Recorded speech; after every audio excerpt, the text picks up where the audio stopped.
Hello everyone, সুপ্রভাত সবাইকে। আমি একদম সকালবেলা ঘুম থেকে উঠে কাজকর্ম সেরে স্নান সেরে তারপরে এখন ঠাকুর নমস্কার করে ঠাকুরের কাছে চলে আসলাম। এখন আমি পুজো দেবো। তাই সকালবেলা ঘুম থেকে উঠে যদি ঠাকুরকে নমস্কার করে সকালটা শুরু করা যায় তাহলে বেশি ভালো হয়।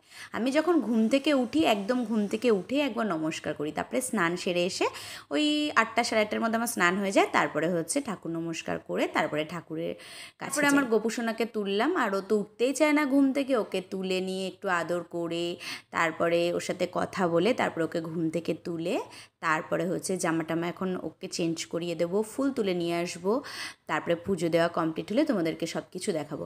আর তোমরা তো জানো, যারা যারা আমার ভিডিও দেখো, আমার বাড়িতেই হচ্ছে অনেক ধরনের ফুল আছে। আমার বাড়ির ফুল দিয়ে আমার পুজো হয়ে যায়, ওই জন্য আর বাজার থেকে ফুল কিনে নিয়ে আসতে লাগে না। বাড়িতে গাছ লাগিয়েছি তো, আর অনেক ধরনের ফুল ফোটে, ওই জন্য কোনো অসুবিধা হয় না। দেখো নীলকণ্ঠ গাছ, একটা ছোট্ট নীলকণ্ঠ গাছ লাগিয়েছিলাম, কত এখন ফুল হয়। তারপরে সাদা ফুল, আমার সাদা ফুল গাছটা না মানে এখন খুব একটা ফুল ফোটে না বলে চায়না টগর যেটা লাগানো আছে ওখান থেকে ফুল নিয়ে নিই। আর এই যে দেখো, এই যে আমি নাম জানি না, হলুদ রঙের একটা ফুল রয়েছে, জবা ফুল রয়েছে 3 রকমের।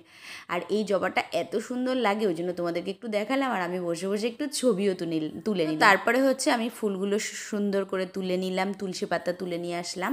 তো তারপরে হচ্ছে ঠাকুরের ভোগের জন্য যা যা আজকে রেখেছি সেই সব দিয়ে আমি হচ্ছে ঠাকুরকে পুজো দিয়ে দিলাম। পরে হচ্ছে আমার রান্নাঘরে যেতে হবে, বাবাই যেহেতু স্কুলে যাবে রান্না বান্না বসাতে হবে। তো দেখো আজকে গোপুসোনা আবার সুন্দর সুন্দর জামা পরে এখন বসে রয়েছে। তোমার পুজো দেওয়া হয়ে গেল। ভিডিওটা ভালো লাগলে কিন্তু লাইক কমেন্ট শেয়ার করো। টাটা।